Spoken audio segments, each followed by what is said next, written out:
Praise the Lord, hallelujah. प्यारे भाई और बहनों, एक बार फिर प्रभु का वचन लेकर मैं आपके सामने आया हूँ। आइए हम प्रार्थना करें, एक दूसरे के लिए प्रार्थना करें, अपने परिवारों के लिए प्रार्थना करें। जितने लोग इस प्रोग्राम के माध्यम से प्रार्थना में जुड़े हुए हैं, उन सब के लिए हम प्रार्थना करते हैं। पिता और पुत्र पवित्र आत्मा के नाम पर आमीन। हे पिता परमेश्वर, आपको धन्यवाद देते हैं, आपकी आराधना करते हैं। प्रार्थना में हम सबको आपने बुलाया है, आपसे आनंद वचन पाने के लिए, जो आनंद जीवन का स्रोत है। जीवित वचन पाने के लिए हम आए हुए हैं। हे प्रभु, हम सबको आशीष दीजिए। प्रभु, हमारे हृदयों को खोल दीजिए, हमारे मन को खोल दीजिए, ताकि हम योग्य रीति से आपकी उपासना कर सके, आपकी आराधना कर पाए। हर प्रकार के आशीषों के लिए, वरदानों के लिए हम आपको धन्यवाद देते हैं। आमीन। हालेलुया। आज हमारा मनन का विषय यह है, परिवार एक कलीसिया है। परिवार एक कलीसिया है। कैथोलिक कलीसिया की शिक्षा के अनुसार हर परिवार एक डोमेस्टिक चर्च है। कलीसिया की छोटी सी इकाई है हर एक परिवार। माता पिता और बच्चे मिलकर परिवार बनता है। उस परिवार में माता पिता और बच्चों के अलावा और एक व्यक्ति निवास करता है, वह है प्रभु ईश्वर। प्रभु ईश्वर आकर आपके परिवार में राज्य नहीं करता है। प्रभु यीशु को अपने परिवार का राजा मुखिया नहीं बनाया है, तो वो परिवार में फूट पड़ सकता है, वो परिवार में लड़ाई झगड़ा उत्पन्न हो सकता है, वो परिवार में प्रेम की अंकुरी समाप्त हो सकती है। ऐसे हालात में उस परिवार को फिर से जोड़ना, उस परिवार को फिर से उभारना, खड़ा करना बहुत कठिन हो जाता है। माता पिता, पति पत्नी के बीच में जो रिश्ता है, उस रिश्ता पर जोर देने के लिए हम प्रयास करते हैं। उत्पत्ति ग्रंथ में हम देखते हैं, अध्याय 2 पद संख्या 18 में प्रभु ने क्या कहा? मनुष्य अकेला रहना अच्छा नहीं है, इसलिए मैं उसके लिए एक उपयुक्त सहयोगी बनाऊंगा। मनुष्य अकेला रहना अच्छा नहीं, इसके लिए मैं उसके लिए एक उपयुक्त सहयोगी बनाऊंगा। देखिए, वो उपयुक्त सहयोगी कौन है? वो सहयोगी धर्म पत्नी है या आपकी जीवन साथी है। तो प्रभु कहते हैं उपयुक्त सहयोगी। आपके लिए उपयुक्त सहयोगी आपकी पति या आपकी पत्नी है। परमेश्वर ने उपयुक्त सहयोगी के रूप में जिस व्यक्ति को आपको दिया है, उस व्यक्ति पर अगर आप दोष ढूंढते रहे, उस व्यक्ति पर आप दोष लगाते रहे, हर संकट, हर मुसीबत का कारण तू है ऐसा कहते हुए उस सहयोगी की उपेक्षा करें, उन्हें तकलीफ दें, तो आप घोर अन्याय करते हैं, आप पाप करते हैं। क्योंकि परमेश्वर ने एक वरदान के रूप में, एक तोहफा के रूप में आपको आपकी धर्म पत्नी या धर्म पति को दिया है। उस व्यक्ति पर दोष लगाने के लिए नहीं, उसमें क्या कमी है देखने के लिए नहीं, उनके जीवन में जो कमियां हैं वो आपको पूरा करना चाहिए। दो व्यक्तियों को परमेश्वर ने इसलिए एक बनाया कि दोनों साथ मिलकर जीवन को आगे बिताएं, दोनों साथ मिलकर जीवन का संघर्ष जारी रखें, दोनों साथ मिलकर संघर्ष में आने वाले मुसीबतों का सामना करें। ये परमेश्वर की इच्छा है। हालेलुया। तोबित के ग्रंथ में हम देखते हैं, तोबित के ग्रंथ में अध्याय 8 पद संख्या 6, वहां पर बताया गया है, तूने आदम की सृष्टि की और उसे स्थायी सहयोगिनी के रूप में हेवा को प्रदान किया। देखिए, स्थायी सहयोगिनी के रूप में, हमेशा के लिए। स्थायी मतलब हमेशा के लिए, परमानेंट हैं, आपके जीवन साथी परमानेंट हैं। आज के ज़माने में हम देखते हैं बहुत सारे लोग अपने जीवन साथी को बीच में छोड़ देते हैं या तलाक देने के लिए उत्सुक रहते हैं, कोशिश करते रहते हैं, उसके लिए कारण ढूंढते रहते हैं, छोटी छोटी बातों के लिए तलाक देते हैं या अपने रिश्ता को समाप्त कर देते हैं, परिवार को तोड़ देते हैं। तो यहाँ पर प्रभु का वचन कहता है उसे स्थायी सहयोगिनी के रूप में परमेश्वर ने आपको दिया है। और आगे देखिए, उन दोनों से मानव जाति की उत्पत्ति हुई है। तूने कहा कि अकेला रहना मनुष्य के लिए अच्छा नहीं, इसके लिए हम उसके लिए उसके सदस्य एक सहयोगिनी बनाए, उसके सदस्य एक सहयोगिनी बनाए। देखिए, आदम के सदस्य हेवा को बनाया गया है। तो आपके जीवन आपके सहयोगी जीवन साथी आपके सदस्य हैं, ये बात हम ना भूलें। परमेश्वर ने जानबूझकर आपको दिया है। उस व्यक्ति में कमियां हो सकती हैं, उस व्यक्ति में दोष हो सकते हैं, आपके मन में जो सपने हैं उस सपने के अनुसार एक व्यक्ति नहीं होंगे, लेकिन आपको उस व्यक्ति को स्वीकार करना चाहिए, प्यार करना चाहिए, क्योंकि इसी में आपकी भलाई है। जिस परमेश्वर ने आपको प्राण दिया, जीवन दे दिया, उस परमेश्वर जानता है आपके लिए उपयुक्त नारी या नर कौन है। इसलिए पति पत्नी एक दूसरे से अलग ना हो जाए, एक दूसरे पर दोष ना लगाए, एक दूसरे को तू ना कहे,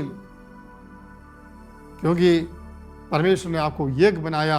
प्रभु का मन यह है, प्रभु का मन यह है कि आप साथ में रहें और परमेश्वर के लिए संतति उत्पन्न करें और अनेक पीढ़ियों तक उनके लिए आशीष का कारण बने। हालेलुया। जीवन साथी को हमें एक उपहार के रूप में, तोहफा के रूप में स्वीकार करना चाहिए। समस्या हो, परेशानियां हो, लेकिन इन सब के बावजूद उन्हें हमें प्यार करना है, उन्हें स्वीकार करना, यह हमारा दायित्व बनता है। पेतरुस का पहला पत्र अध्याय 3 में वचन 1 और 2 वचन इस प्रकार है। पत्नियों, आप अपने पतियों के अधीन रहे। यदि उनमें कुछ व्यक्ति अब तक सुसमाचार स्वीकार नहीं करते तो वे आपका श्रद्धापूर्ण तथा पवित्र जीवन देकर शब्दों के कारण नहीं बल्कि अपनी पत्नियों के आचरण के कारण विश्वास की ओर आकर्षित हो जाएंगे। आप लोगों का श्रृंगार बाहरी केश प्रसादन, स्वर्ण आभूषण तथा सुंदर वस्त्र नहीं हो, वह हृदय के अभ्यंतर का विनम्र तथा शांत स्वभाव का अनश्वर अलंकरण हो, जो ईश्वर की दृष्टि में महत्व रखता है। देखिए, व्यक्ति को सुधारने के लिए अपने शब्दों का उपयोग ना करें, आचरण और आपके धार्मिक आचरण देकर उनकी तरफ वे लोग आकर्षित हो जाएंगे। प्रभु ने कहा, पति में या पत्नी में कुछ कमियां हो तो एक दूसरे के पूरक के रूप में हमें आचरण करना चाहिए। एक दूसरे का जीवन दूसरों के लिए प्रेरणादायक बनना चाहिए। पति पत्नी के लिए, पत्नी पति के लिए एक प्रेरणादायक स्रोत बनना चाहिए। अच्छे जीवन बिताने के लिए, शांति में, खुशी में जीवन बिताने, पारिवारिक जीवन बिताने के लिए आपको वो उत्तम अवसर प्रदान करेगा। इसलिए वचन के अनुसार हमें आचरण करना है। शब्दों से किसी को सुधारने का प्रयास ना करें। हाथ उड़ाकर या दूसरे के शरीर पर हाथ लगाकर आप उन्हें सुधार नहीं सकते हैं। सजा दंड देकर आप किसी को सुधार नहीं सकते हैं। सुधारने के लिए उत्तम तरीका यह है कि आपका प्रेमपूर्ण व्यवहार, प्रेमपूर्ण व्यवहार, ये प्रभु हम सबके परिवारों से प्रभु यही चाहते हैं। एफेसियों के नाम पत्र में हम देखते हैं कलीसिया और प्रभु यीशु के बीच में जो संबंध है, सिर और शरीर का रिश्ता, वो पति पत्नी का रिश्ता कहा गया है। पति पत्नी एक दूसरे से, एक के अभाव में दूसरा अधूरा है। जिस तरह शरीर में शीर्ष रहता है, सिर रहता है, उसी प्रकार पति और पत्नी एक दूसरे से जुड़े हुए हैं। कभी अलग करने का प्रयास ना करें। अगर सिर शरीर से अलग किया जाए तो ये मुर्दा बन जाता है, शरीर में प्राण नहीं। इसी प्रकार पति और पत्नी जब आपस में लड़ते हैं मन से अलग हो जाते हैं, भले ही आप कानून के तरीके से अलग ना हो, लेकिन मन से बहुत सारे लोग अलग हो जाते हैं, एक दूसरे से नफरत करने लगते हैं, प्रेम समाप्त हो जाता है, दाम्पत्य जीवन में प्रेम का अभाव है। ऐसी परिस्थिति में प्यारे भाई और बहनों, आप अपने आप को नष्ट करते हैं, परिवार को नष्ट कर देते हैं, आप में जीवन नहीं। तो प्रभु चाहते हैं आप एक साथ रहें। जिस तरह प्रभु ने कलीसिया के लिए अपना प्राण अर्पित कर दिया, उसी प्रकार पति अपनी पत्नी के लिए प्राण अर्पित करें। दोनों हम एक दूसरे के लिए जिए, ये दूसरों का प्यार और प्रेम मन में रखते हुए, एक दूसरे की भलाई मन में रखते हुए आप जीवन बिताए, कार्य करें। प्रभु ये चाहते हैं। उत्पत्ति ग्रंथ अध्याय 2 पद संख्या 24 में कहते, इसके कारण पुरुष अपने माता पिता को छोड़ेंगे और वे दोनों एक शरीर हो जाएंगे। माता पिता को छोड़ना चाहिए। पति पत्नी विवाह के संस्कार में एक होने के बाद दोनों के बीच में एक ऐसा रिश्ता बनना चाहिए कि अन्य लोगों को, बाहर से किसी व्यक्ति को उस रिश्ता में समस्या उत्पन्न करने का अवसर ना मिले, दोष लगाने का अवसर ना मिले। पति शादी के बाद, विवाह के बाद अपने पत्नी को सुने, माता पिता को नहीं, बाकी लोग नहीं। हालेलुया। इस प्रकार का जीवन बिताए तो जरूर आपका जीवन मंगलमय हो जाएगा। आपके परिवार में प्रभु की शांति हमेशा बनी रहेगी। पवित्र रिश्ता बनाए रखना है, रिश्ता को पवित्र बनाए रखना है, क्योंकि मलाकी के ग्रंथ में बताया गया अध्याय 2 में संख्या 14 में कि आपके विवाह के प्रभु साक्षी हैं, आपके विवाह के प्रभु गवाही है। जब आप चर्च में, गिरजाघर में, पवित्र वेदी के सामने विवाह की प्रतिज्ञा बोलते हैं, उस समय प्रभु आपके शादी के लिए गवाही के रूप में वहां पर उपस्थित हैं। तो इसलिए प्रभु को धोखा नहीं दे सकते हैं, परमेश्वर को धोखा नहीं दे सकते हैं, जीवन साथी को धोखा नहीं दे सकते। पारिवारिक रिश्ता को पवित्र बनाए रखना, कभी भी पाप ना करना, एक दूसरे के प्रति एक निष्ठ रहना, ईमानदार रहना, वफादार रहना, ये पारिवारिक जीवन की सफलता का मूल मंत्र है। एक दूसरे के साथ वफादारी। अगर आप वफादार नहीं, ईमानदार नहीं, एक निष्ठ नहीं, तो जरूर परिवार की नींव हिलने लगेगी और परिवार विनाश की ओर चला जाएगा। इसलिए सोचना चाहिए, पारिवारिक जीवन, परिवार की नींव पवित्रता पर टिकी हुई होनी चाहिए,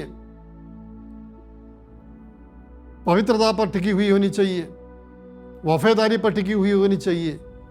तब कितनी भी परेशानी बाहर से आ जाए, कितने आंधी तूफान बाहर से आ जाए, आपके परिवार की जीवन को नष्ट नहीं कर सकेगा, क्योंकि आपका फाउंडेशन बहुत अच्छा है। एक दूसरे के प्रति ईमानदार रहते हुए, एकनिष्ठ रहते हुए, एक आदर्श क्रिस्ती परिवार बनने के लिए परमेश्वर ने आपको बुलाया है।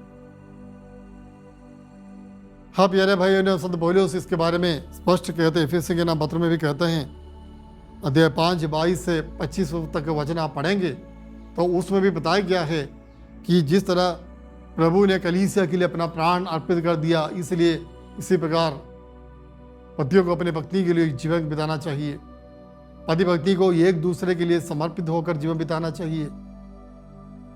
आप साथ मिलकर कष्ट उठाने के लिए बुलाए गए हैं, साथ मिलकर परेशानियों का सामना करने के लिए बुलाए गए हैं। तो जब परेशानियां आती हैं उसको हम अलग अलग ना बांटें। परिवार के जीवन में समस्या उत्पन्न होती हैं, उस समय हम एक दूसरे पर ना थोपें कि ये तेरा काम है, इसको निपटना तेरा काम है, तेरे वजह से ये हुआ है, तेरा कारण ये हुआ है। ऐसा कहते हुए एक दूसरे पर अंगुली उठाने के बजाय दोनों मिलकर प्रार्थना के साथ उस समस्या को निपटने के लिए प्रयास कीजिए, कोशिश कीजिए, ये आपके लिए उत्तम होगा। हालेलुया। हाँ प्यारे भाइयों बहनों, पवित्रता में जीवन बिताने के लिए आप बुलाए गए हैं। तोबित के ग्रंथ में हम देखते हैं, तोबित के ग्रंथ अध्याय 8 में संख्या 7, तोबियास वहाँ प्रार्थना करता है अब मैं काम वासना से प्रेरित होकर नहीं बल्कि धर्म के अनुसार अपनी इस बहन को पत्नी के रूप में ग्रहण करता हूँ। इस पर और मुझ पर दया कर और ऐसा कर कि हम दोनों बुढ़ापे तक सकुशल साथ रहे। ये प्रार्थना आपको रोज करनी चाहिए कि मैं काम वासना से प्रेरित होकर नहीं बल्कि धर्म भक्ति के रूप में आपके वचन के अनुसार धर्म भक्ति के रूप में स्वीकार करता हूँ। हम पर दया कीजिए, हम बुढ़ापे तक सकुशल साथ रहे, बुढ़ापे तक सकुशल साथ रहे। ये प्रार्थना वह यहाँ पर करता है। ये प्रार्थना हर एक पति पत्नी सोने के पहले आपको करना चाहिए, बुढ़ापे तक सकुशल रहने के लिए प्रभु से कृपा मांगना। हाँ प्यारे भाइयों बहनों, घर में काम के लिए नौकर की ज़रूरत है, इसलिए आपकी शादी नहीं हुई है। घर को संभालने के लिए या पति के लिए बच्चों को उत्पन्न करने के लिए या खाना पकाने के लिए या घर की साफ सफाई करने के लिए, सास ससुर को देखरेख करने के लिए या पति की काम वासना को तृप्त करने के लिए आपकी शादी नहीं हुई है। ये ठीक समझे, अच्छी तरह समझे। ये सारे काम एक व्यक्ति का काम नहीं, परिवार में माता पिता साथ मिलकर ये काम करना चाहिए, दोनों मिलकर ये कार्य करना चाहिए। इसमें आपकी भलाई है। तो कभी परिवार के जीवन की पवित्रता को नष्ट ना करें, परिवार के जीवन की पवित्रता को बनाए रखें, एक दूसरे की सहायता करें, मदद करें। जो काम करना है वो काम दोनों मिलकर साथ में करें, ना कुड़कुड़ाए भुनभुनाए बिना चुपचाप अगर मिलकर काम करेंगे तो परिवार एक स्वर्ग बनेगा। और प्रभु यही चाहता है, हर एक परिवार एक स्वर्ग बने और समाज के लिए एक आदर्श बने। हर एक किसी परिवार से प्रभु की, परमेश्वर की यही अपेक्षा है। कैथोलिक कलीसिया के धर्म शिक्षा ग्रंथ में बताया गया 1601 में नंबर और बताया गया है वहाँ का दो पर्पस है, दो लक्ष्य हैं। एक प्रेम में एक दूसरे के लिए समर्पित होना और दूसरा प्रभु के लिए संतानों को उत्पन्न करना। ये दोनों दायित्वों को ना भूलें। संतानों को उत्पन्न करना काफ़ी नहीं, संतानों को विश्वास में बढ़ाना, पवित्रता में बढ़ाना, प्रभु की अच्छी संतानों के रूप में बढ़ाना, ये भी आपकी जिम्मेदारी है, हमें समझना चाहिए। परिवार महत्वपूर्ण है प्यारे भाइयों हमारे लिए, इसलिए शैतान ने सबसे प्रथम परिवार को टारगेट किया। आप ये ना भूलें। उत्पत्ति ग्रंथ में हम देखते हैं आदि माता पिता को फंसाने के लिए, पाप करने के लिए शैतान ने प्रेरित किया ताकि एक दूसरे के साथ लड़े और परिवार की शांति भंग करें। आज भी शैतान इस कोशिश में रहते हैं, प्रयास में रहते हैं कि अनेक परिवारों को नष्ट करने के लिए, नुकसान पहुंचाने के लिए वो प्रयास करता रहता है। हमें सावधान रहना चाहिए, सतर्क रहना चाहिए और परिवार एक साथ रहेंगे तो हम शैतान की चाल में ना फंसेंगे, अगर नहीं तो हम फंस जाएंगे और परमेश्वर ने जो परिवार की स्थापना की है उस परिवार को हम नष्ट कर देंगे और शैतान को साथ देंगे। आइए हम प्रार्थना करें, प्रभु के सामने प्रार्थना करें। जिस प्रभु के समक्ष आपने शपथ खाकर, कसम खाकर अपने जीवन साथी को हाथ पकड़ लिया था, वही जीवन साथी के प्रति परमेश्वर को धन्यवाद दीजिए। और अगर आपने उन्हें तकलीफ दी, परेशान किया है तो इस वक्त प्रभु से क्षमा मांगिए। और जिस तरह तोबियास प्रार्थना करता है बुढ़ापे तक एक साथ सकुशल रहने के लिए, इस वक्त प्रभु से कृपा मांगिए, प्रार्थना कीजिए। आमीन।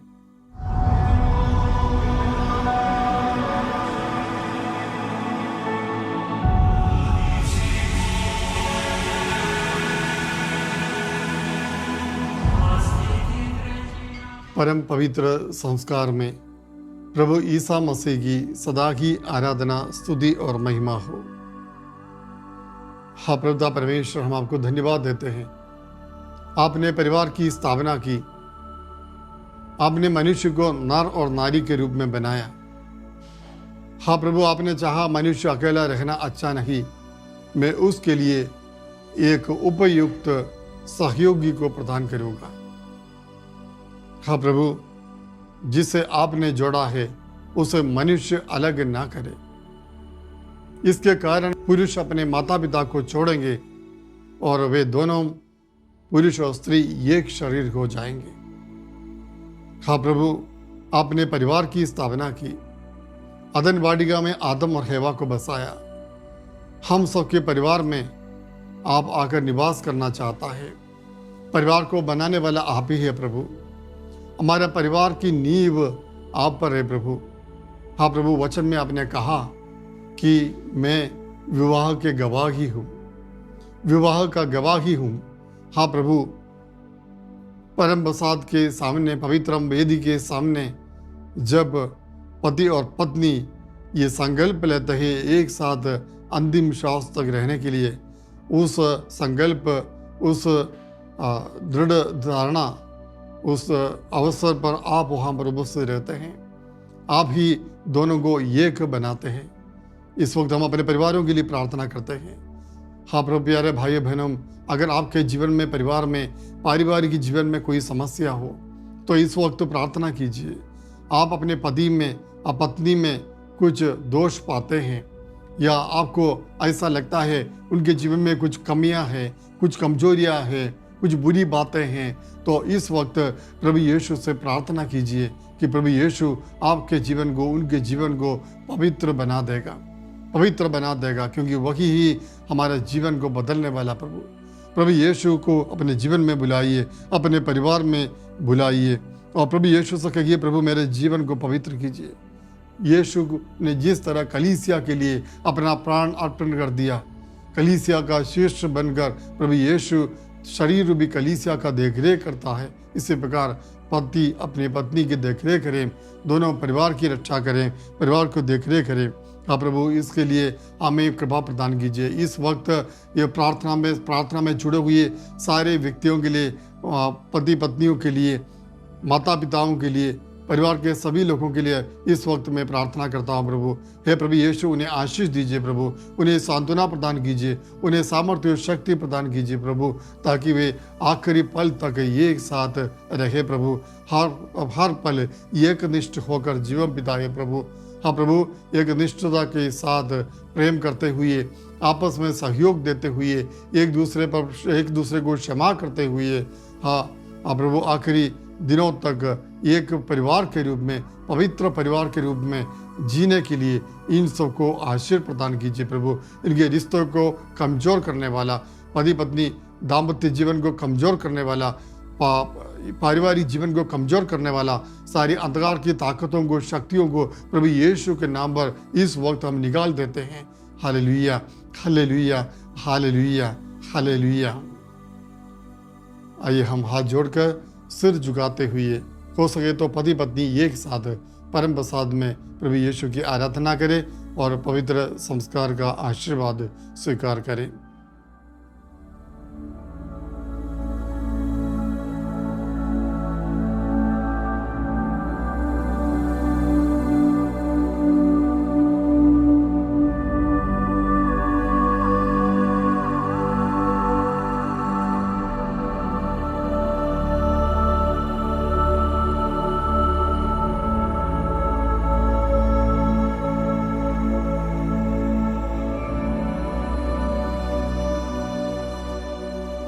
परम पवित्र संस्कार में प्रभु ईसा मसीह की सदा ही आराधना, स्तुति और महिमा हो। आमीन।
Ishwani Television.